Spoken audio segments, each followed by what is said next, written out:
los ensobrados del Congreso, yo lo decía,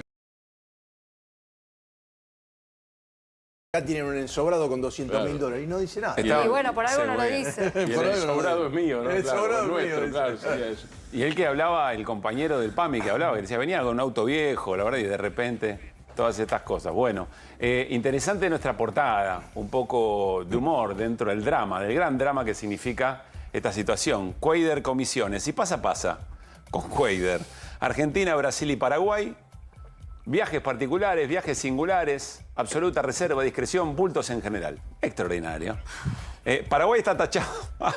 Claro, Paraguay ya no. Bueno, porque ya hasta está hace poco difícil. Está en duda su eficiencia también. Sí. Bueno, en el me hubiera venido bien para ir a la final de Racing Cruzeiro en Asunción, ¿eh? Sí, te hubiera venido bien. Me hubiera venido bárbaro. ¿Por qué no? A los 6 que fuimos. Levanta la ceja, Cerolini, no sé si por el... ¿De qué? ¿Eh? No, Claro. yo Por paso fácil nos hubiéramos ahorrado una cantidad de tiempo Que te dé un infernal de los aventón, puentes. que te lleve. Claro, ya que hace transporte. La señorita es más interesante que usted. Sí, seguramente. Viajaba, la verdad. Bueno. Y los 220.000 dólares también, seguramente. Que ahora vamos a meternos en el detalle, pero en un momento Cuader dijo, no, la plata esta es de mi secretaria.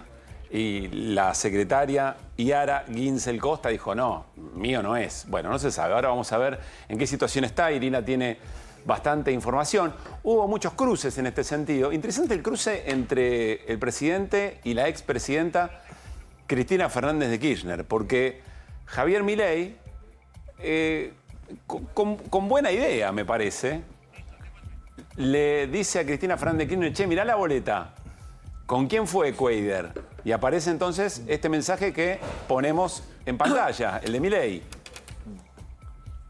Cristina Fernández de Kirchner, todo tuyo, fin, emula al vocero presidencial y aparece la lista del Frente de Todos con Edgardo Cuader como primer candidato a senador por el Frente de Todos. Claro, Cristina Fernández de Kirchner recoge el guante y dice... Y además aprovecha para meterse en una discusión interna. Si hubiera sido mío, no votaba la ley de bases, querido Javier. Te gusta el durazno, pero no te bancás la pelusa. Besis. Insisto, esto además es una discusión hacia adentro respecto de qué significa y qué valor tiene armar una lista. Que es lo que permanentemente se discutió a la hora de la conducción del PJ. Cristina había también. dos mujeres que querían que justo discutía con Alberto y había, dice, justamente previo a toda la votación de ley bases, dice, si hubieran estado no recuerdo el apellido ahora de la persona las que yo había reemplazaría. propuesto. Sí, no hubiera pasado esto, como diciendo, ya sabíamos que Yo pensé que había una foto de Cuader con Cristina, pero no, fotos no hay, no se encontraron. Sí iban en la lista y te muestran la lista, pero no es una persona de tener vínculo con Cristina, ¿no? Sí, habilita dos discusiones que un poco decías vos, Pablo. La primera es hacia adentro del peronismo, porque esta, como decía Cerolini, es una discusión que estuvo presente respecto de quién iba en la lista y la lealtad, digamos, si querés, a las ideas, se supone en principio, del peronismo, porque sigue estando en debate, habida cuenta de varios que han votado acompañando al gobierno. Claro. La segunda cuestión tiene que ver estrictamente con la política que ha hecho el gobierno, porque Cuader no se pasa solito porque ahora se le cambiaron las convicciones. Es decir, tuvieron un valor esas convicciones, dicho de manera sencilla. Entonces, O por lo menos eso se sospecha fuertemente, digamos. no, pero acá yo quiero ser claro. Sí. Lo que no podemos confirmar es los 200.000 dólares, de dónde provienen. Eso es cierto. Ahora, también es cierto que la silla en Salto Grande se la dieron después de esa votación. Salto Grande es una silla del directorio de la represa. Claro, y que Son 10.000 el dólares. nombramiento y que el gobierno lo promovía como presidente de la Comisión de Inteligencia, después terminó Lustó, y lo promovió como presidente de la Comisión de Asuntos Constitucionales, porque si no, no podía ser presidente ahí. Sí. Es el presidente de la comisión. Bueno, Claro. obviamente deberá dejar de serlo. Además, la Comisión de Asuntos Constitucionales es la que tiene que tramitar el pedido de expulsión que presentó justamente el peronismo. Y Cuader sigue siendo, a pesar de que no quedó como presidente de la Comisión Bicameral de Inteligencia, es uno de sus integrantes. Esto hoy justo hubo una reunión en la bicameral y desde ya se está hablando en este momento de su reemplazo, cosa que se decidirá en una próxima reunión, posiblemente el 17 de diciembre. Pero el efecto, digamos, es letal para Cuader dentro de la Cámara, eso es es absolutamente palpable. Bueno, a ver, la situación de Cuéllar en este momento es que está, se le ha habilitado, Irina, corregime, la posibilidad de una detención domiciliaria bajo una caución de $300.000 para él y para su secretario, la mujer que lo acompañaba. Ginsel, exactamente, que es su secretaria. Tuvieron hoy una extensa audiencia a la tarde con el juez Humberto Otazú, que fue el que finalmente admitió esta medida, que es una medida alternativa a la prisión habitual. Le dan una prisión domiciliaria en un lugar que va a ser a definir y donde se supone que va a estar bajo vigilancia permanente mientras dura el proceso. Ahora, el propio Cuéllar hoy mandó a difundir un comunicado diciendo que él se quiere quedar en Paraguay. Esto es lo notable también, ¿no? Que no quiere venir a la... O sea, él no quiere venir a Argentina ahora.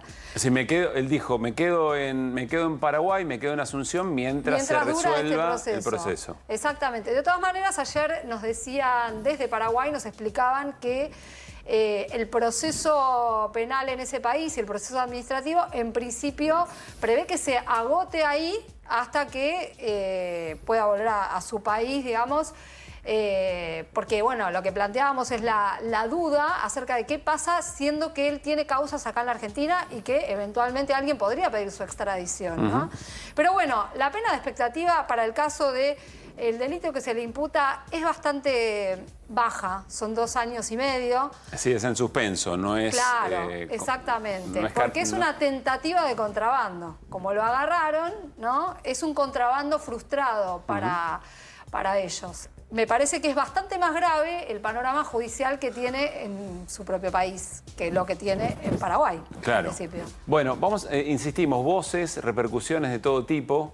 Decía Woody, nuestro productor ejecutivo hoy, en vez de las voces del día podríamos hacer las voces de Cuéllar, de tanta gente que opinó sobre el senador y que trata de despegarse de alguna manera. Habló Juliana Di Tulio, senadora del Interbloque de Unión por la Patria, esto decía. Si no le sueltan la mano es porque es muy propio, ¿no? Sí. Pierden uno suyo. También porque debe saber mucho, ¿no? Le deben tener un miedo. Y el 16 de junio yo pedí públicamente que echaran del Partido Justicialista a Cuéllar, a Camau y a Camau Espínola, que es de Corrientes, que son los 2 senadores que hicieron que hubiera 36 votos a favor de la ley de bases, por traicionar los principios de nuestro propio partido, por traicionar al pueblo peronista que los votó, obviamente, y también a Scioli. Fueron esos 3 los pedidos que yo hice el 16 de junio. Bien, allí Juliana Di Tulio, integrante del Interbloque Unión por la Patria en el Senado. Vean, respecto a algunas de las cosas que decía Di Tulio, vean esta información que daba la Política Online el 1 de diciembre, es decir, hace muy poquitos días, respecto de un ofrecimiento a Cuéllar. Lo ponemos en pantalla, ahí está. Milei tienta a Cuéllar con la Embajada de Montevideo para que sea candidato contra el peronismo. Empujado por Santiago Caputo, armaría una lista para restarle al candidato peronista, que podría ser Bordet. ¿Por qué dice Milei un problema de kirchnerismo? Si efectivamente lo veían como alguien capaz de representar sus intereses eventualmente en Uruguay. Llamativo, ¿no? Y esto no fue hace 4 meses, ni al comienzo del mandato de Javier Milei. Esto fue hace 4 días, 1 de diciembre. Muchas cosas para explicar. Y probablemente muchas personas muy preocupadas por lo que Cuéllar pueda llegar a decir. Sería interesante ver cómo se manejan esos sótanos, ¿no? Esos subsuelos de las roscas políticas a este nivel. Presten la atención a la nota de Tuni Coleman en página 12, hoy, en un diálogo que cuenta que tuvo Coleman con un ex espía de la CIDE que le dice, cuidado, porque estos son los vueltos de otra pelea superior, que tiene que ver con otros protagonistas. ¿Sí, Hernán? No, vos estás sugiriendo que lo agarran, digamos, a Cuéllar en la frontera porque tenían un dato, que es algo que empezó a sobrevolar ya mismo en el momento de la detención. Lo que dice Tuni Coleman en página 12, un colega más que respetado, Tuni Coleman, dice, en mirada de agentes de inteligencia, Cuéllar estaba marcado. Es decir, se sabía y lo que agrega, perdón, Pablo, que Cuéllar iba y claro, venía y lo que de Paraguay, Tuni, creo que 4 veces más. Así es. Sí. Se habla de 6, de 4, de 5, no sé. 5 más, lo chequeé ¿no? con una de Son las 6 en total causas ahora. judiciales, Bien. sí. 6 en total o 5 en total. 5 este año por lo menos. 5 más este esta. año, O 4 más esta, no importa. no, 5 entiendo. 5 en esta. total, por eso. 4 veces más que la de él. Una de las cosas que dice- Hay una que fue solito, no fue Una con de la las cosas que señorita. dice Tuni en la nota, Tuni Coleman, justamente es que el vuelto podría ser de Macri, digo. Tuni, a ver, vamos a ser estrictos porque Tuni es muy estricto, vamos a ser tan estrictos como él. Tuni cita a un ex espía que dice que Macri tiene excelente relación con Horacio Cartés, expresidente de Paraguay. Y hombre con mucho peso en los servicios de inteligencia de Que Paraguay. todavía tiene manejo de las estructuras del Estado de Paraguay. Exactamente.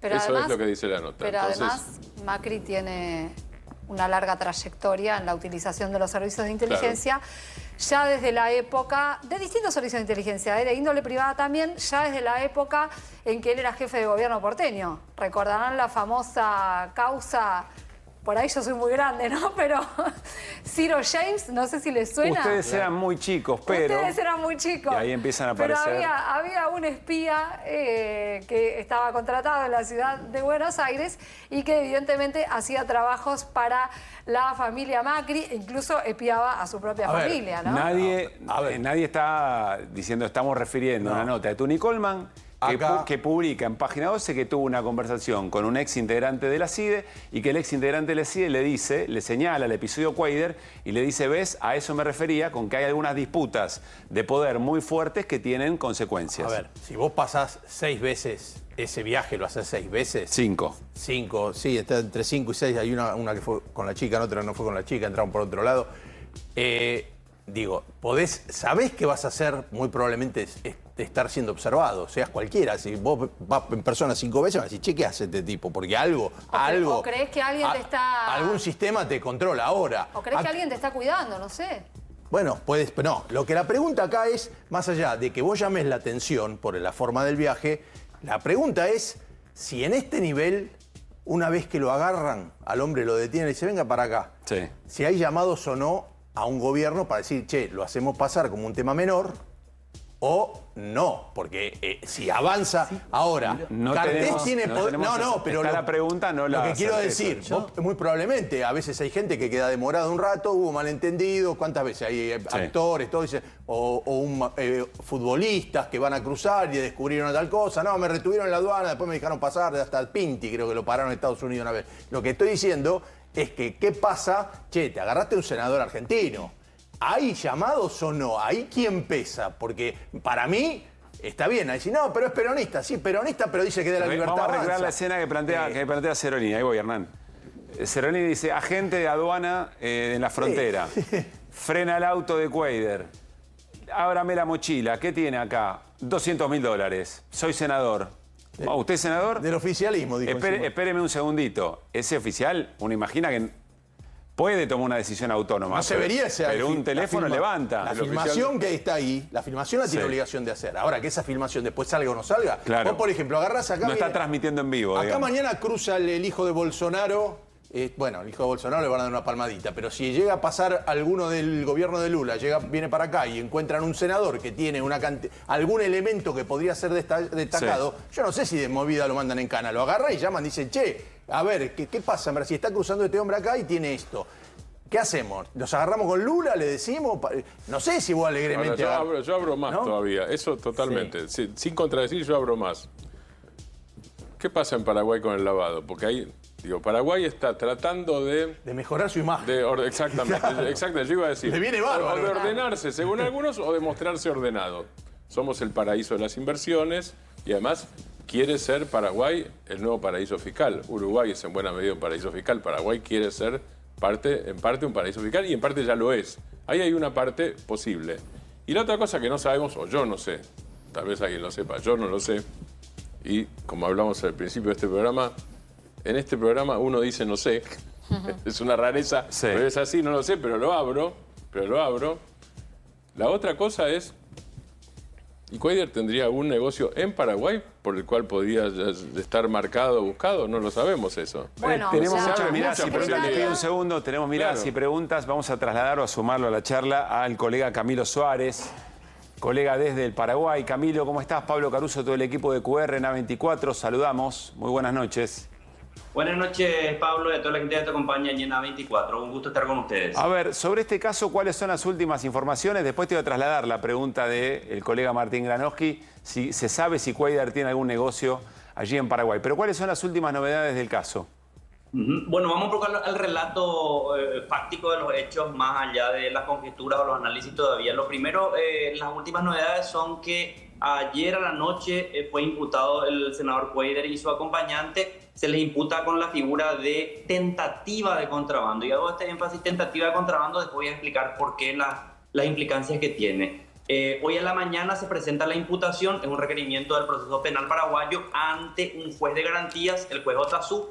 El juez Otazú lo que hace es revisar si esa imputación cumplía todos los requisitos formales y garantías del debido proceso para poder abrir el proceso. Bueno, acepta la imputación, se dan por procesados Cuéllar y su acompañante oficialmente desde esta mañana. Ellos estaban recluidos en Ciudad del Este en un centro de delitos económicos de la Policía Nacional, y para la tarde se fija lo que se llama audiencia de imposición de medidas. Ante el mismo juez de garantía, por vía telemática, comparecen las personas procesadas acompañadas de su abogado defensor y el fiscal de la causa para determinar cuáles serían las medidas cautelares que se le aplicarían a ellos durante el transcurso y el trámite del proceso. Bueno, finalmente el juez Humberto Otazú resolvió que Cuéllar y su acompañante van a guardar prisión domiciliaria en la capital del país, en Asunción. Tienen que ser trasladados desde Ciudad del Este hasta la capital. Van a estar en un departamento, fijan domicilio, prohibición de salir, $300.000 de fianza con garantía del abogado, que es el que se hace responsable de esto, y se empieza el proceso. La Fiscalía tiene 6 meses de tiempo ordinario, puede pedir un plazo extraordinario para presentar lo que se llama un requerimiento conclusivo, en el cual pueden o sobreseerle porque no encontraron que exista delito, o pueden acusarle diciendo hay mérito para ir a un juicio oral.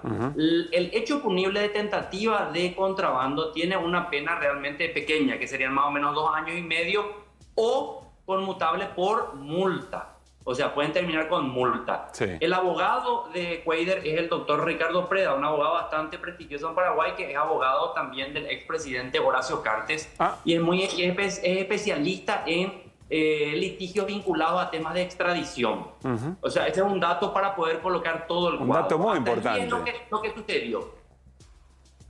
Un dato muy importante, Camilo. Si Hernán tiene pregunta, Hernán Lecher. ¿Cómo estás, Camilo? Buenas noches. Buenas noches. ¿Hubo alguna noticia, alguna novedad, algo vinculado a que la justicia pudiera pedir el teléfono del senador y revisar las comunicaciones y demás? Mira, allí vamos a entrar un poco en el plano ya de las conjeturas. Hace rato yo les decía que hacía el énfasis en decirles que la figura por la cual se le imputó es el de tentativa de contrabando, ni siquiera es contrabando, aunque en el relato de la imputación la Fiscalía deja abierta que si en el curso de la investigación encuentran otros elementos, podría ampliarse la imputación a otros hechos punibles. ¿Por qué digo esto? Porque si es tentativa de contrabando, realmente la pena es bastante poco gravosa, y de aquí a un par de semanas o un par de meses, por buena conducta, por lo que sea, la defensa técnica de estas personas puede pedir revisión de medidas, con lo cual el juez puede decir, bueno, está bien, no hay riesgo de que el proceso se trunque, entonces podemos darle libertad plena. Cuéllar puede volver a la Argentina, etcétera, etcétera. Me decís, bueno, ¿y qué relación tiene eso con el tema del teléfono? Mira, vos sabés que aquí vamos a entrar al campo de las conjeturas y me hago responsable de lo que voy a decir. Cuéllar tenía suficientes méritos fácticos en ese momento para que se le impute por tentativa de contrabando y legitimación de activos, o lo que conocemos popularmente como blanqueo. Porque meterte $200.000 en la triple frontera un día entre semana de madrugada no te hace una persona que viene con sus ahorritos para ver en qué invertir. No te hace una persona que no conoce el modus vivendi de la frontera. No te hace una persona que no conoce el esquema de funcionamiento de la frontera. Hay demasiados elementos indiciarios para que la Fiscalía le hubiera procesado. Y allí viene la parte que tenemos que ser un poco, profundizar un poco en la cuestión. ¿Por qué no le imputan? ¿Quién es el abogado de Cuéllar? Es una persona muy vinculada al poder en Paraguay. Horacio Cartes sigue siendo el factotum de la política paraguaya. Yo no digo que Cartes esté metido, pero sí los vasos comunicantes de estos sectores poderosos. cuando uno lee quién es Cuéllar en la Argentina, que a pesar de tener su origen peronista, hoy es una persona que ocupa un espacio relevante en el esquema de gobernabilidad del gobierno de Javier Milei, claro que es un activo importante para el gobierno argentino, para hacer números, para hacer lo que sea. Y el gobierno paraguayo tiene mucha sintonía política con Javier Milei. El Partido Colorado es un partido ultraconservador que simpatiza con la Libertad Avanza. Argentina es un socio comercial, político, histórico muy importante para el Paraguay. Y nada le costaría a Paraguay hacerle un favorcito al gobierno argentino para solucionar los problemas al gobierno argentino. Y que después pueda decirle, ¿te acuerdas cuando vos tenías problema con tu senador? Bueno, yo te hice ese favor. Porque acá en Paraguay el caso Cuéllar no es un caso de relevancia nacional. Sí, está en las noticias, pero a nadie le importa porque no le afecta en el día a día al paraguayo, a la paraguaya. Pero que la fiscalía le haya imputado por el menor de todos los hechos tiene que hacernos sospechar de que allí ingresaron los factores políticos a intervenir en este proceso judicial. Clarísimo, Camilo. Irina tiene pregunta. ¿Qué tal, Camilo? Te quería preguntar si tenés algo de información sobre lo que declararon tanto Cuéllar como la secretaria en cuanto a, bueno, de quién era la plata o de dónde puede venir, ¿no? Sí. Cuéllar negó que el dinero le pertenezca. Él le atribuyó, voy a decirte el nombre exacto para no equivocarme, a Magdalena Guincel, que es la persona que le acompañaba en el vehículo. En ese mismo momento se dan las dos declaraciones anoche de manera simultánea. Cuéllar dice, este no es mi dinero, y Magdalena Guincel dice, este no es mi dinero. Allí es que la fiscalía dice, bueno, vamos a tener que decretar únicamente la prisión preventiva. Pero después Magdalena construye una nueva versión diciendo, bueno, no es mi dinero, pero en realidad me dieron el dinero porque yo soy apoderada de una empresa que se llama Global Sur, y me dieron el dinero porque yo iba a hacer las compras para unas mercancías. Y le dijeron, bueno, ¿y por qué vos tenías $200.000 entrando de Foz de Iguazú, Brasil, a Paraguay, si la empresa tiene sede en Paraguay y vos dijiste que te dieron el dinero en Paraguay? No, porque nosotros ya estábamos en Ciudad del Este y nos fuimos a cenar a Foz de Iguazú, no quisimos dejar el dinero en el hotel, entonces llevamos con nosotros a Foz de Iguazú y después al venir es que nos pidieron y revisaron. Una historia un poco compleja. Sí, es muy recomendable, se sabe, es muy recomendable andar con $200.000 sin declarar en el baúl yendo a comer para cruzar la frontera. Si hay descuento por efectivo. Si puede ser. Pero y además hay otra pregunta anterior incluso a esa, que es el tema de la seguridad, que es, a ver, si es una empresa que mueve capitales por $200.000, es mucho dinero, no es una microempresa. $200.000, $100.000, $150.000 se mueven por transferencias bancarias cuando se hacen compras de mercancías. Uno no retira $200.000 a la noche, cerca de la madrugada, para decirle, toma, te doy para que vos compres mercaderías. Claro. ¿Qué mercaderías? ¿En concepto de qué? Entonces, por eso es que hay demasiados indicios que mostrarían que aquí se podría haber abierto ya de entrada una investigación por blanqueo, por lavado de dinero, pero eso hubiese sido muy gravoso. Por eso es que la pregunta que me hacían hace rato de, ¿tenés información de que si revisarían o no el celular? Y mira, así como va a ir la investigación con esta carátula, yo creo que van a hacer lo menos posible. Claro. ¿Fer? Sí, ¿qué tal? Buenas noches, Suárez, ¿cómo le va? Buenas noches. La señorita también, por ejemplo, dicen ahora que el hombre va a ir a un hotel o a una casa particular teniendo que pagar para no estar preso, teniendo que pagar una fianza, ¿eso está bien? Exacto. Bien. $150.000 cada uno de ellos. Por barba. Por barba para él, ella no. Sí. $150.000 cada uno le van a cobrar. ¿Y usted sabe si cada uno tiene una casa distinta o ya que siguen juntos, como estaban aparentemente en el hotel, estaban en la misma habitación, ¿no? Ese detalle desconozco. No sabe si alquilaron dos casas, digamos. No, pues acá también está el tema particular, ¿no? Sí, bueno. Bueno, hay que, a veces usted sabe que en estas cosas, además la familia termina enterándose, che, ¿qué hace con esta No, sí es cierto que por estas situaciones a veces se generan enojos que terminan develando muchísimo más información de la que el propio Poder Judicial, digamos, es el ¿no? quinto viaje, hermano. Sí, por eso digo, pregunto, pero sí le cobran a los dos. La mujer también tiene que pagar. No es que el imputado es solo él, sino que ella, si está libre, también tiene que pagar $150.000, ¿así? Sí. Ambos tienen que, como caución, $150.000, pero en este caso el abogado Ricardo Preda, él se hace responsable por la fianza y es responsable personalmente de que estas personas se escapan, se fugan y compañía. Una figura utilizada en el proceso penal. Recordemos, Ricardo Preda, el mismo abogado de Horacio Cartes, expresidente del Paraguay, todavía, según lo que nos cuenta nuestra colega Camilo Suárez, hombre muy poderoso, con muchos resortes del Estado en el país hermano. Sí, Martín. Camilo, Martín Granoski, buenas noches. Buenas noches, Martín. Recién estábamos hablando, yo dije en la mesa, y ahora te lo pregunto a vos, que lo vas a saber más seriamente que yo esto. En Paraguay yo vengo leyendo que el tema del lavado se viene discutiendo hace mucho y se discute públicamente, es parte de la agenda política pública de Paraguay. ¿El gobierno paraguayo se está ordenando en este sentido o hace que se ordena como parte del plan de inversiones, de mejoramiento de imagen? Digo, ¿Paraguay marcha a convertirse en un paraíso fiscal ordenado o desordenado? ¿Tenés algo de contexto sobre este punto? Mira, se toman muchas medidas de reformas legales que son requisitos que imponen los organismos multilaterales. En el gobierno anterior de Mario Abdo Benítez se había firmado un memorándum de entendimiento con el Fondo Monetario Internacional a partir del cual se establecía una serie de reformas que debía llevar adelante el Estado paraguayo para poder acceder a créditos, para poder tener calificaciones y compañía. El gobierno actual de Santiago Peña ya llevó adelante varias de esas reformas solicitadas por el Fondo Monetario Internacional. La reforma de la carrera del servicio civil, que sería la ley que rige a los funcionarios públicos, una ley de superintendencia de pensiones y jubilaciones. Son medidas bastante restrictivas en cuanto a conquistas sociales que ya se tenían ganadas y que de alguna manera se van restringiendo.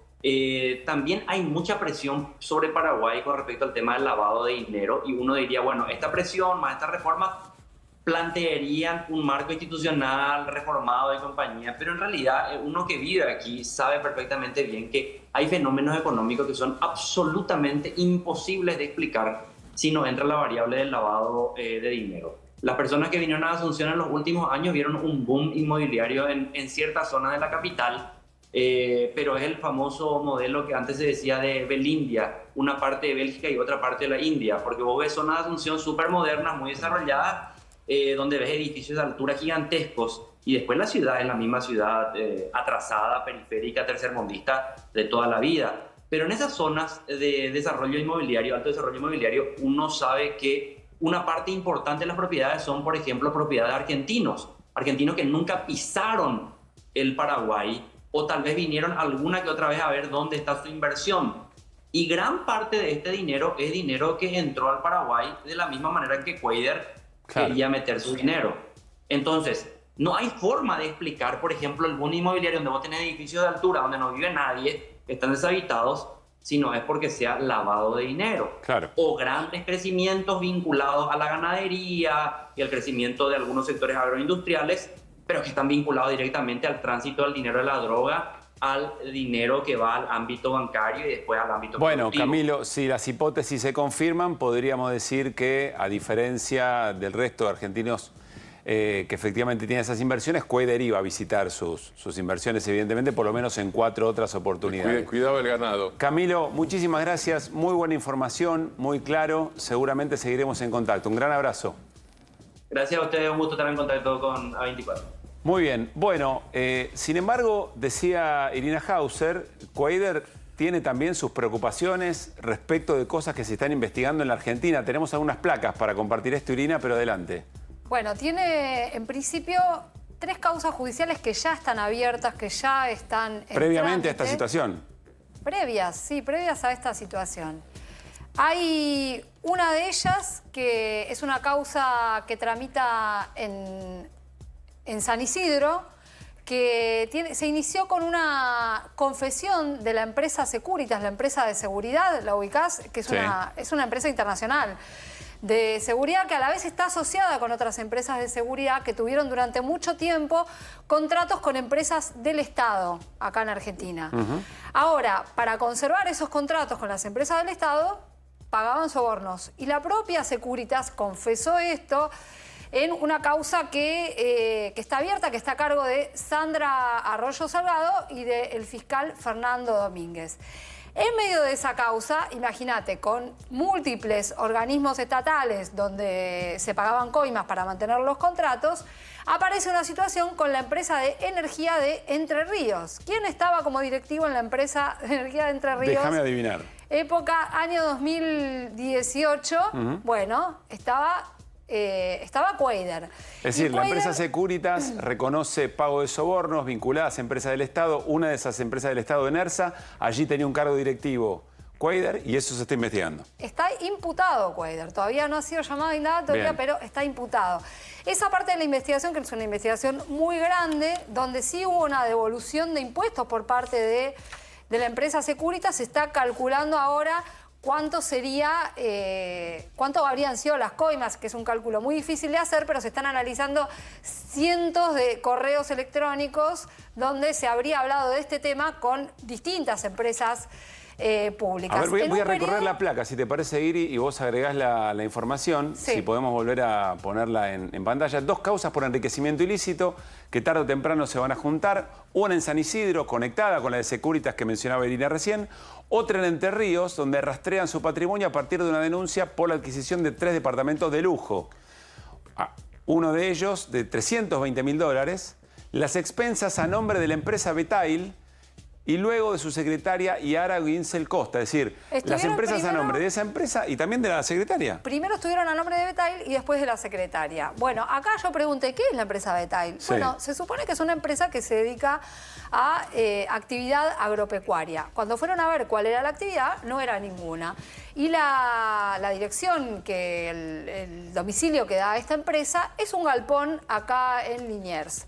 No hay otra cosa, ¿no? Bueno. O sea, sería un sello de goma. Claro. Lo que se conoce como un sello de goma. El auto con el que cruzó a Paraguay está a nombre de uno de los socios de esa misma firma, es decir, Betail. Exactamente. ¿Qué es? Y esto no es un detalle menor. Además, empleado del Congreso se llama Rodolfo Daniel González.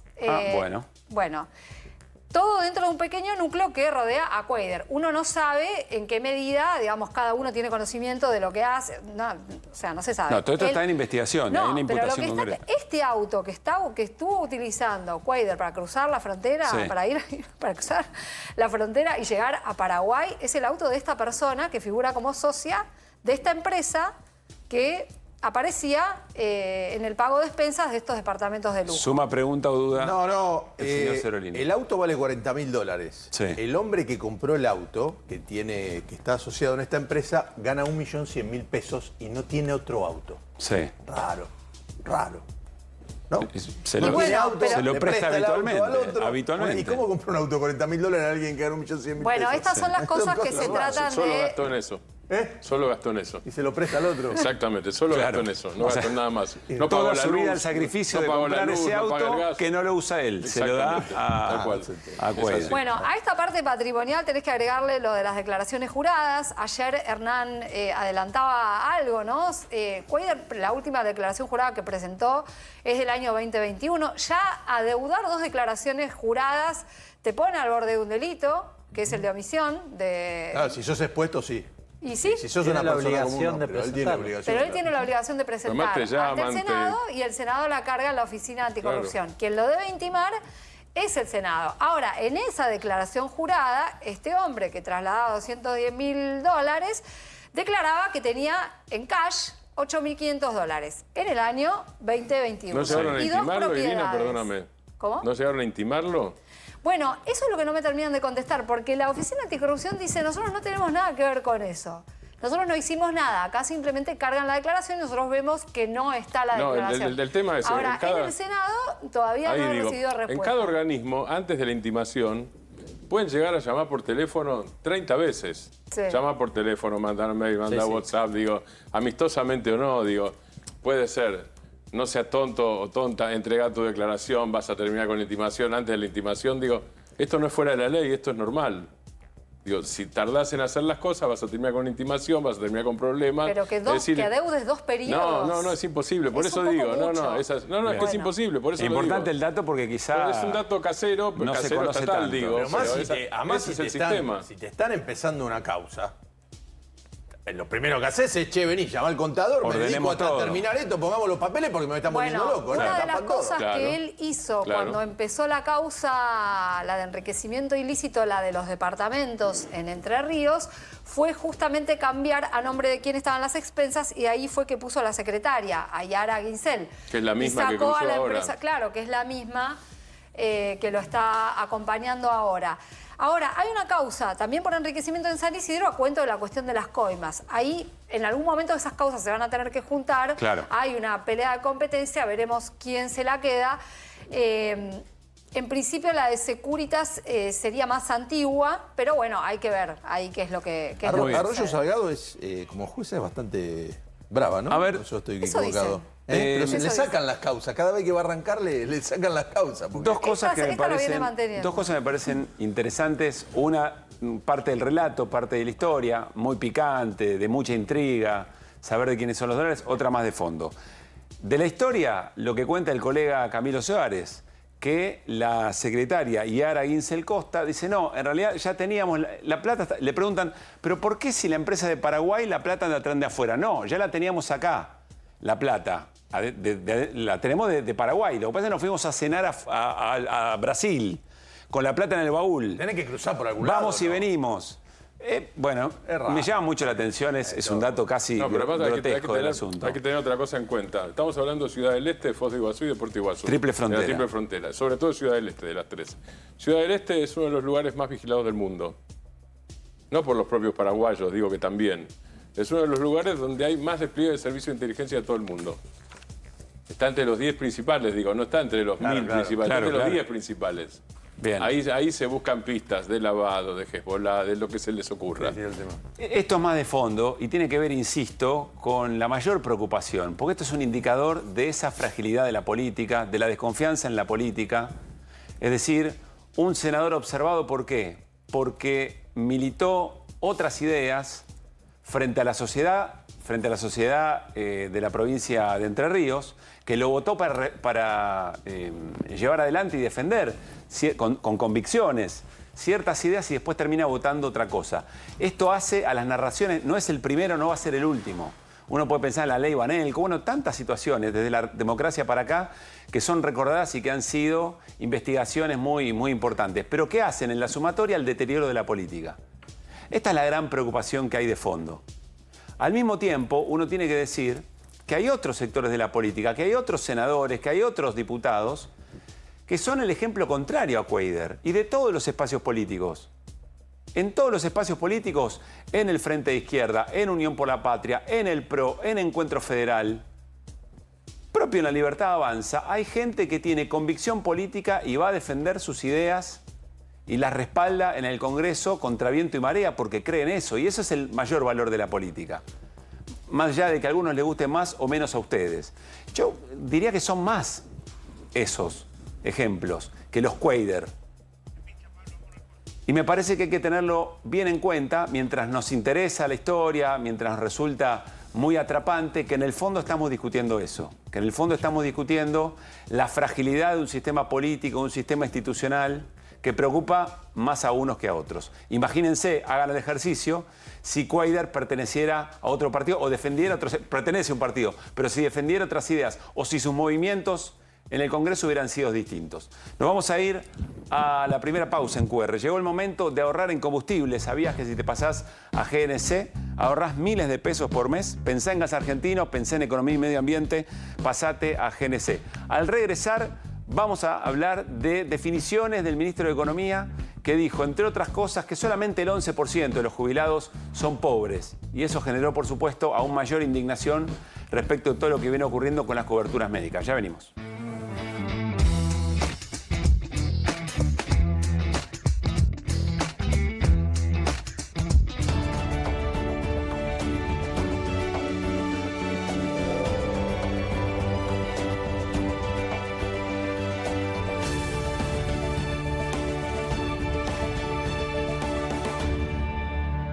¿Pensás que las subastas no son para vos? Son para todos, porque podés comprar y vender desde donde estés de manera rápida, fácil y confiable. ¿Querés participar de nuestra próxima subasta?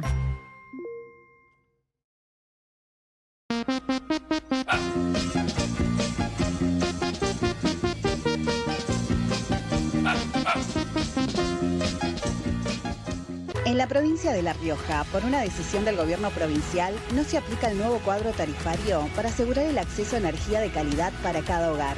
Además, esta iniciativa busca impulsar el crecimiento de negocios e industrias, mejorando la calidad de vida de riojanas y riojanos. En La Rioja tenemos la energía más barata del país.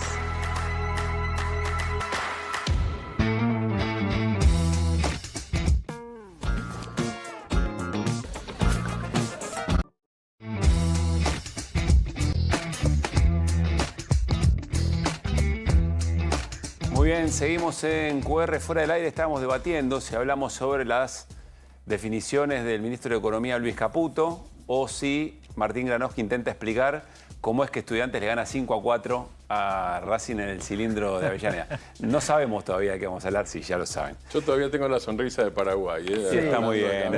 Hablaba de la derrota con sonrisa, eso me llamó la atención. Sí, tengo la sonrisa de Paraguay. Y está muy bien. La traigo a Asunción. Gran antídoto. Y bienvenida a las cosas que nos dan alegría, por otra parte y sobre todo en este fin de año. Así que, sigue el Black Friday en Belmo, sí, hasta el 9 de este mes. Adelantá los regalos de fin de año en Belmo. Hasta 60% de descuento con envíos gratis. Llévate todo hasta en 12 cuotas sin interés, una oportunidad única para despertar con energía en un Belmo. Con energía voy a despertar, duermo mejor con Belmo. Belmo, Belmo, Belmo es el colchón ideal. Duermo mejor con Belmo. Belmo, Belmo, con Belmo sueño espectacular. Bueno, en un rato vamos a hablar sobre dos definiciones hoy del presidente y del ministro de Economía, Luis Caputo. En un rato hablamos de Milei, que dijo en la inauguración en Mar del Plata de un local de un supermercado, dijo que la recuperación del consumo estaba por fuera del cuadro, muy fuera de lo esperado, positivamente, que había una recuperación.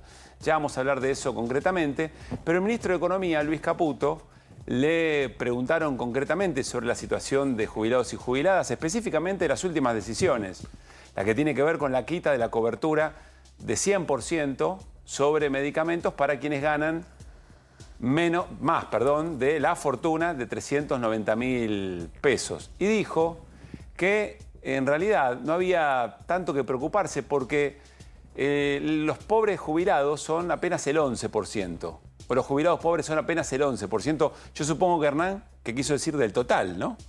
Que a eso se refería. Del total, hay una cuestión metodológica que ahora la explicamos. Fue una entrevista o varias definiciones dio el propio ministro Caputo hablando de los jubilados. No lo vamos a ver probablemente en el tape, pero te lo cuento yo, se los cuento yo.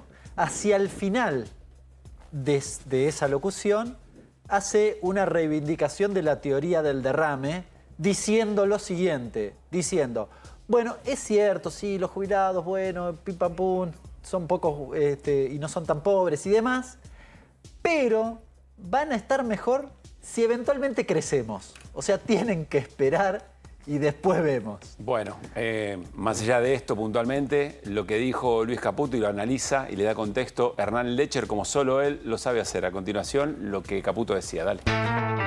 El 90% de los que cobran el haber ese mínimo, también tener en cuenta que son los jubilados que se adhirieron por moratoria, no son los que, digamos, no completaron sus aportes, ni mucho menos. En realidad, los que han completado sus aportes ganan bastante más que eso, algo más que el doble. E incluso muchos de ellos también cobran pensión, o sea que ganan casi el triple. Y de hecho, si mirás la pobreza dentro de los jubilados es solo el 11%. No, o sea, digo solo, es mucho, pero digo 11 con respecto a lo que es la pobreza general del país, ni hablar de los más chicos, es menor. Se ve que no había viento en esa zona de la entrevista porque no se le movía un solo pelo al ministro de Economía, estaba bien a resguardo. Hernán, ¿por dónde arrancamos? Hay varias cuestiones para mencionar al respecto. La primera es que hace una diferenciación muy importante para mí, para lo que viene, y ahora les voy a explicar por qué, entre los que se jubilaron por aportes y sin aportes. Está hablando de los que se jubilaron sin aportes completos, diría, porque te jubilaste por moratoria, vos tal vez tuviste 20 años de aporte, pero no te alcanza, tenés que tener 30. Una duda sobre eso. ¿Quien entró por moratoria paga Sí, claro. mes a mes? Sí, claro. No, porque a veces da la sensación como que les regalan todos los aportes que no hicieron, pero no, los va pagando. No. Reciben y van pagando. Y además te diría, para mí, la cosa más grave, que es, da la impresión, cuando se critica al que se jubiló por moratoria, que fue casi de voluntad propia, como si yo fuera mi empleador y le dijera, no, no me hagas los aportes, ¿sabes qué? No tengo ganas. No, prefiero laburar en negro. Claro, ¿no? prefiero laburar en negro. Así Con es. una cuestión, porque si vos te detenés un segundo, y permitime esta reflexión, un segundo a pensar, el que se jubila hoy y no tiene los 30 años de aporte, tenés que mirarle la vida laboral de sus últimos 30 años. Se comió la buena parte de la década de los 90. Es decir, no es fácil haber tenido 30 años ininterrumpidos o no, o finalmente completos, sumando 30 años sin haber tenido trabajo en negro o haber estado básicamente desocupado. Con lo cual es bastante sencillo el cálculo, porque la moratoria no es un regalo, viene a compensar los problemas laborales que tuvo la persona que probablemente trabajó o quería trabajar pero y no yo insisto pudo. que además se la descuentan. Sí, además se la descuentan, pero ahí hay algunas imprecisiones además en lo que dice Caputo. A ver. Él dice, bueno, los que se jubilaron por aportes cobran 2 veces y hasta 3 veces más. Falso, pero falso. Son unos 3,5 millones de jubilados los que tienen la mínima, los que cobran la mínima. Sí. De esos, 1 millón se jubilaron por aportes y tienen la mínima. 1 millón, 2,5 millones aproximadamente fueron por moratoria. Con lo cual, no es verdad lo que dice el ministro. Y una cosa bien importante, ¿por qué hace? En concreto, para subrayarlo, no es cierto que quienes hicieron todos los años de aporte cobran mucho más que quienes entraron por moratoria. Y de hecho te digo, 1 millón cobran la mínima, pero además me animo a aseverar que otro millón está muy cerquita de la mínima, muy cerquita. O sea, tenés al menos 2 millones. La línea de pobreza que son 900.000. Sí, pero ahora voy a lo de la pobreza porque hay una cuestión metodológica técnica para aclarar. Pero permítanme agregar una cuestión bien importante.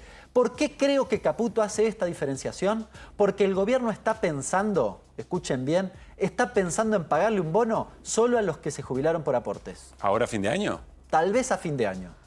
Está evaluando pagar un bono, no se crean que va a ser un bono muy significativo. No, pero simbólicamente es una señal porque además dramática. ¿Vieron que el gobierno tiene esta política de ir ahí y romper todo? Bueno, rompe entre el jubilado que aportó 20 años y el que aportó 30. Vos sos bueno, vos sos malo. ¿Bien? Y a vos te premio y a vos no. Está pensando en hacer esta discriminación, a pesar incluso de lo que dice Caputo, porque si es verdad que cobran mucho más, no sería tan razonable que le des un bono. Sin embargo, el gobierno está pensando pero en esta acentúa política. la narrativa, siempre del ellos y nosotros, por fin un gobierno que hace justicia y a los que sí laburamos y a los que sí aportamos nos reconoce y a los que entraron por la ventana no. Este me parece que es el fin, además de lo fiscal. Una cuestión metodológica, y ahí les abrimos un poco la opinión, pero una cuestión metodológica respecto de la pobreza, del que es 11%. importante. Sí. A ver, en los adultos mayores la pobreza es muy baja porque metodológicamente una persona que, por ejemplo, tiene 75 años, se considera, y es mujer, por ejemplo, consume el 60% de lo que consume un adulto que va entre 30 y 45 años. ¿Se entiende? Dicho de manera, vamos a los números, a los bifes. La línea de pobreza para una persona, mujer, de 70 a 75 años, es de 200.000 pesos. ¿Escucharon bien? No me tiren a mí, yo no soy el culpable. ¿La línea de pobreza o indigencia? Sí. La línea de pobreza individual de esa persona. Por eso, claramente, el jubilado no es pobre. ¿Se entiende? Porque es muy fácil quedar por encima. Ahora, vos me decís, pero 200.000, Hernán, es muy bajo. Bueno, es una metodología. ¿Bien? Es una metodología. Yo no quiero cargar contra la metodología porque tiene una forma rigurosa a lo largo del tiempo de sostenerse. Hernán, pero la realidad es esto que estoy diciendo, no es un invento. Que decís, y está bien, es muy importante aclararlo porque le da otro sentido a lo que dice el ministro.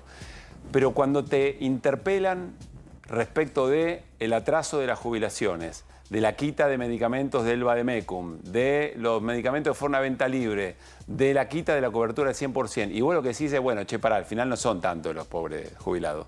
Es fuerte ya Lo había dicho esa Milei al acción principio, política. además. Sí, Al Fer. principio del gobierno. A ver, el razonamiento que quiero es este. Si realmente estás hablando de que hay 7,5 millones de jubilados y dice Caputo, solo el 11% son pobres, tendríamos que decir que 800.000 de ese 7.600.000, 800.000, 6.800.000 no serían pobres. Si 6.800.000 jubilados no son pobres, ¿cómo puede ser que la Argentina tenga el 60% de los chicos en la línea de pobreza? Porque esto querría decir que los abuelos tendrían a sus nietos como separados de la vida. Es decir, ustedes son mis nietos y se cagan de hambre y yo no les doy nada. Yo no soy pobre y vos sí sos pobre. Es un disparate lo que dice. Porque si hay un 60% de chicos en la pobreza, quiere decir que sus abuelos no pueden asistirlo, porque lo primero que hace un abuelo es tratar de salvar al Su pibe. familia. Pero esto es un delirio lo que dice. No sé cuál es la metodología. Está mal lo que dice él y cómo miden y cómo La metodología hacen. es la metodología. Yo lo que digo es, básicamente está ocultando esto que el ministro lo sabe, que una persona que cobra 205.000 pesos, es mujer y tiene 75 años, no es pobre. Figura como y no vos decís, pobre, pero claro. ¿cómo? 205.000, Hernán, ¿estás hablando en serio?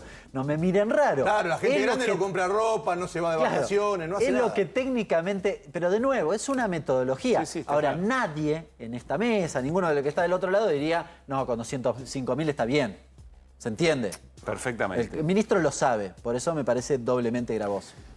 Frente a estas políticas hay sectores no resultadistas, es decir, que no esperan a que una acción de protesta tenga algún tipo de resultado, sino que protestan porque creen que las cosas que están pasando no están bien o no están de acuerdo con las políticas que se llevan adelante. El caso de la movilización hoy a Plaza de Mayo de las dos CTA están en proceso de reunificación, ya están casi llegando a ese objetivo. También la UTEP, es decir, las organizaciones sociales, algunos gremios de la CGT, por ejemplo, el ESMATA, aceiteros, es decir, sectores de la CGT que no están de acuerdo con la conducción formal de la CGT y que se movilizaron también a Plaza de Mayo, y algunos gremios de la educación que no son de la CTA, que también son de la CGT. Vamos a repasar palabras.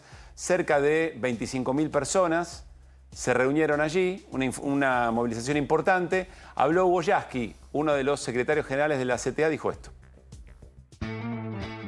Venimos tratando de juntar cada uno de los pedacitos que hoy está acá presente. Sentíamos que no podíamos mirar desde el balcón cómo dialogaba un sector de la CGT con un gobierno que no dio ninguna respuesta. Sentíamos que había que darle voz a los que no se resignan, que había que darle palabra a los que están esperando que se los convoque para salir a la calle. Y este es el momento, este es el día. Constituimos a partir de hoy un sujeto colectivo, un sujeto social que toma en sus manos la movilización popular para enfrentar a lo que quieren poner. Ya vamos a escuchar a Hugo Cachorro Godoy, secretario general de la otra CTA. Insisto, están confluyendo, pero Yasky parece estar anunciando algo en ese discurso. Es decir, la conformación de una suerte de intersectorial o multisectorial, palabra de otros tiempos. No sé si como el FRENAPO, que se constituyó en su momento para hacerle frente a políticas similares a las que lleva adelante el gobierno de Javier Milei, pero da la sensación que está hablando de eso, de la constitución de un sujeto político, veremos si orgánico, que nuclee a todos los sectores que creen que tienen que salir a protestar, más allá de los cálculos de si se gana o si se pierde o qué se obtiene Pablo, saliendo a la calle con un gobierno de esta característica. Yo tomo una palabra tuya y otra de Hugo Yasky. La tuya es resultadismo. Vos decís no son resultadistas. En realidad, por ahí lo son, pero a más largo plazo. Lo que tienen claro es que vos no tenés resultado al día siguiente. Ahora, para tener resultado a largo plazo, y voy a decir una obviedad, tiene que haber un día primero. Si no, vas a tener resultado a largo plazo. Es decir, si vos no te propones unidad sindical, que es lo que está proponiendo, y ahí voy a la palabra pedacitos, de Yasky no lo vas a tener nunca. Te puede llevar un año, te puede llevar 10, la primera manifestación puede ser 25.000, y para llegar a mucho más y a tener más resortes, incluso programáticos, te va a llegar más tiempo, pero tenés que empezar. Yo creo que la noticia es esto, la noticia es que empezaron.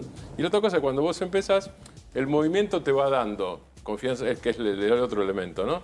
Te va dando confianza mutua, ejercicio, construcción de ideas, intercambio. Sí. Digo, si no Y lo empezás, parece, no lo y algo tenés. que parece eso. tener poco valor para algunos, pero que es que dentro de un tiempo, cuando te pregunten, ¿y vos qué estabas haciendo cuando ocurrían determinado tipo de situaciones y de cosas? Bueno, podrán decir, estábamos en estas imágenes, una movilización, como ven, bastante... Muy significativa. Muy significativa El MTA, y no iba por la vereda, atención, ¿no? Porque el protocolo no se... El MTA en los 90, el Movimiento de Trabajadores Argentinos, que se desprende de la CGT, digo, eran menos de 10 gremios en un momento, después fue creciendo. Y es MTA que en ese momento eran camioneros, UTA con otra conducción, porque era Palacios y no la conducción actual, de docentes privados, bueno, varios sindicatos más. Aeronavegantes, varios sindicatos que era una disidencia respecto de la CGT oficial. Claro. Bien. En alianza con la CTA, que estaba unificada en ese momento. Después se separa y ahora está en proceso de unificación. Digo, y eso tardó, obviamente. Digo, Menem entra en crisis en el Hernán, Fer, en el Irina. En el 95, 96, ¿no? 97, en Por crisis. elección. Después de la elección. ¿no es cierto? 2 años después de la elección. 2 años después. Ahí Bien. empieza De la La reelección. final, sí. Bien, ok. Digo, las Segundo- crisis Tiene líos, pero acá lo dijo, Bien, la acá lo crisis- dijo ayer Yasky, que había Sí. una de las reuniones, la hicieron en el 97. Claro. Es decir, por eso habían pasado 7 años. No, era 7 esto. años más carpa blanca en el No caso era de los esto. docentes. Sí, es decir, la son imagen cosas- me hizo claro. acordar una mujer, recién estaba Claro. al lado de Yasky, que no sé quién es, me hizo acordar a Marta Maffei. Claro. Y me hizo acordar a Mari Sánchez, toda la gente que en ese momento... Claro. Si no me equivoco, dirigente docente. Digo, lo que de digo la son provincia de procesos Buenos Aires. largos. Entonces, si querés, usando lo tuyo, el resultadismo está, pero sabiendo que no va a ser mañana y sabiendo que si no empezás no lo vas a tener. Claro, esa es la Habló larga lancha. Hugo Cachorro Godoy, secretario general de la otra CTA de los argentinos, que insistimos, están en confluencia. Dale. Y hay otro artículo que dice que cuando se ejerce una infame traición a la patria, el pueblo tiene el derecho y la obligación de rebelarse, combatirlo y sacarlo de escena.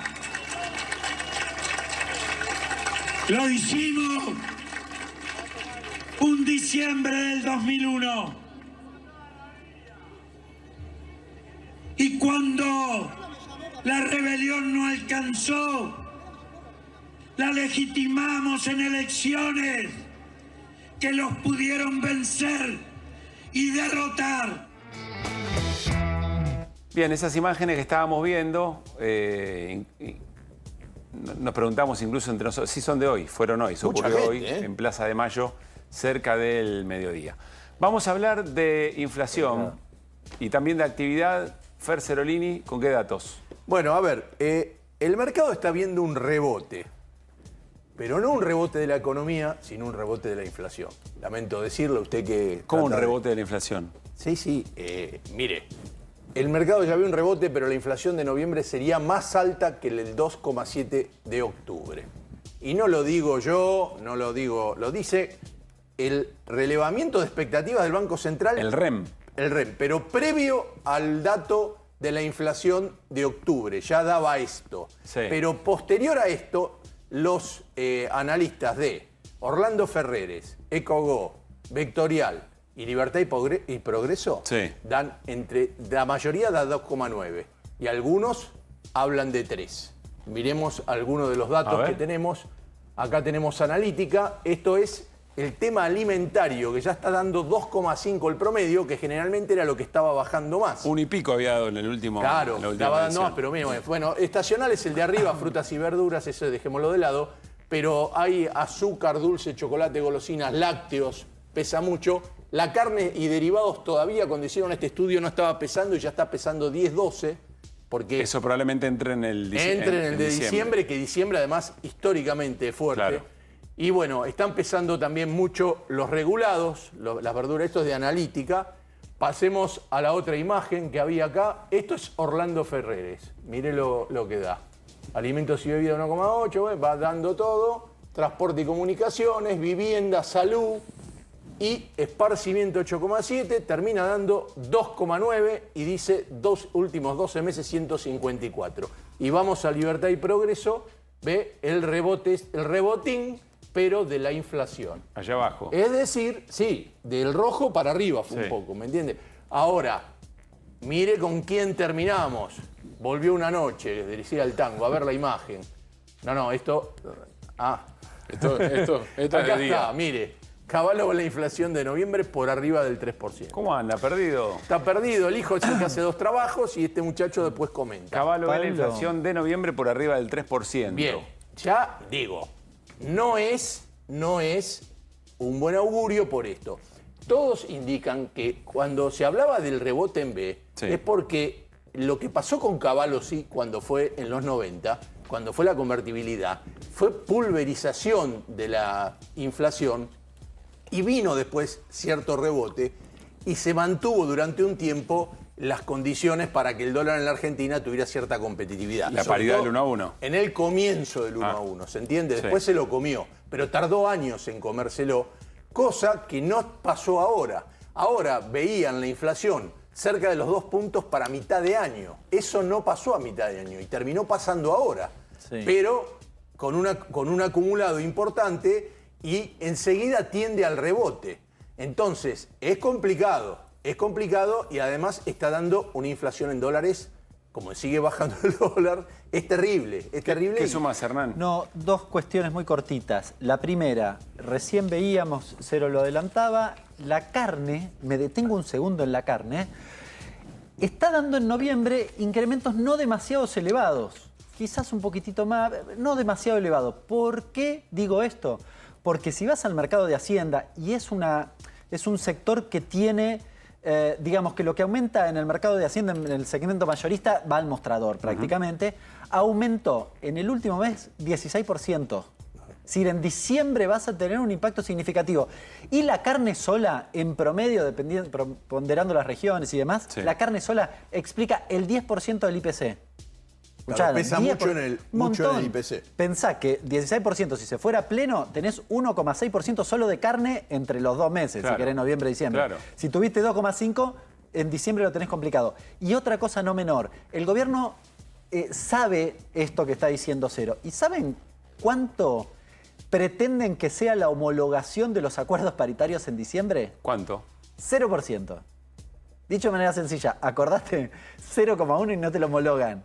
Están pensando que el único ancla que les permite sostener este relato es los salarios, como hicieron desde el primer la día. recesión, la falta de demanda. Sí, claro. Ante la falta de demanda, quien tiene que vender, vende más barato para ver si puede vender algo. ¿Eso es? ¿Ese es el truco? Sí, por eso es tan volátil, porque si mañana tenés 2 pesos más, te pega sobre inflación. Nos vamos a ir a la tanda, enseguida seguimos con más QR. ¿Querés ahorrar tus ahorros y no sabés cómo invertir? Yo te recomiendo Banco de Joyas. Podés conseguir lingotes desde 1 gramo, pagar hasta en 12 cuotas, encontralos en la tienda online o acércate al salón de Avenida Corrientes 2822, casi esquina Pueyrredón.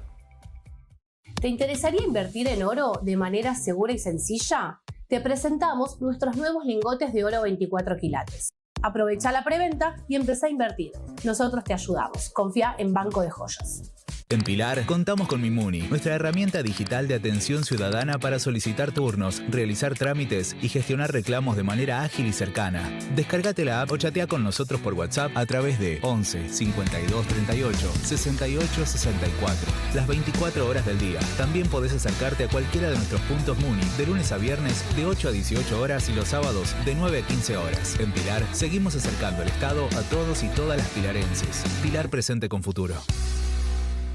Hay pionono, atún, pan dulce, turrón, señora, ayudín, sidra, vino, garrapiñada. Salva la Navidad con precios moronenses. Canasta navideña a solo 13.900 pesos. Municipio de Morón, corazón del oeste.